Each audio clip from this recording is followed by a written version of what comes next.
Good morning বন্ধুরা। আজকে একটু স্পেশাল দিন। তোমরা জানোই মিঠির বার্থডে গেল, জন্মদিন গেল। তো আজকে মিঠির জন্মদিনের অনুষ্ঠান সেই দিন করিনি, কারণ ওয়েডনেসডে বুধবার ছিল, তো একটু সানডে দেখে করলে সবাই আসবে। তো আজকে ফাইনালি সেই দিন অনুষ্ঠান। তো এখন আমি ছাদে এসেছি আমাদের ঠাকুরকে দিতে, কারণ তাকে আগে আমাকে দেখতে হবে, সুন্দর করে ফুল দিয়ে সাজিয়ে পুজো দিয়ে তারপর আজকের দিনটা শুরু হোক। তো চলো।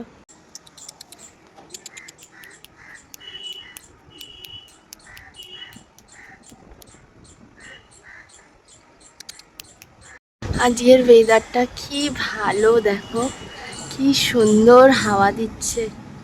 যে ওয়েদারটা এত ভালো, খুব সুন্দর হাওয়া দিচ্ছে। এই দেখো আমাদের গাছে, দেখো কত সুন্দর জবা ফুল ফুটেছে, কি সুন্দর। এই যে কুড়ি ধরেছে, টগর ফুল হবে। এই দেখো জবা ফুল ফুটেছে, আজকের দিনেই কত সুন্দর সুন্দর ফুল ফুটেছে। মন ভরে ঠাকুরকে ফুল দিতে পারবো, সুন্দর করে সাজাতে পারবো। চলো, ঠাকুরকে পুজো দেওয়ার পর আমি দেখাচ্ছি যে কীরকম লাগছে। আগে ঠাকুর ঘর পরিষ্কার করে নিই, চলো। বলছি জবাটা দেখো কত সুন্দর, মানে আমি এরকম জবা না আমি প্রথম দেখলাম। দেখো মাথার ওপরে কি সুন্দর ফুলের মতো হয়ে রয়েছে, বুঝতে পারছো? কি সুন্দর না? আমি এই জবাটা প্রথম দেখলাম, এই প্রথম। মানে আমি জানতাম না এই গাছে এরকম জবা হয়। কি সুন্দর। তোমরা এরকম জবা দেখেছো কিনা আমাকে জানিও, অবশ্যই দেখবে। যারা গাছ ভালোবাসো, ফুল গাছ লাগিয়েছো, তারা অবশ্যই দেখবে। এটা কি জবা বলে আমাকে একটু জানিও না প্লিজ। দেখো সবাই আজকে কত সুন্দর সেজে উঠেছে। আমার গোপালকে নতুন মুকুট, নতুন সব পরিয়েছে। দেখো, তোমরা জানাও কিরকম লাগছে। দেখো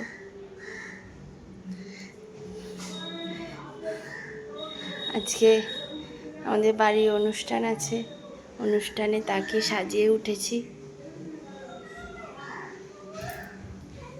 হ্যালো, দেখো আমি এখন এসেছি হলে, যেখানে অনুষ্ঠান হবে। তো এখন বেলুন দিয়ে ডেকোরেট করা হচ্ছে।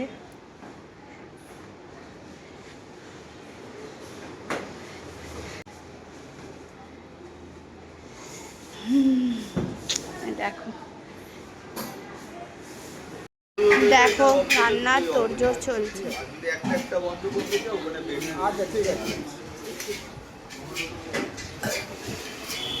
দেখে শুনে করে দেবে, দেখে শুনে করে দেবে। হ্যাঁ, সেই হচ্ছে কথা।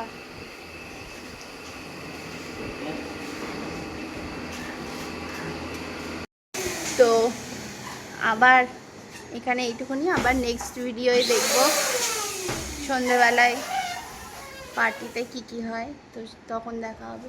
চলো, বাই।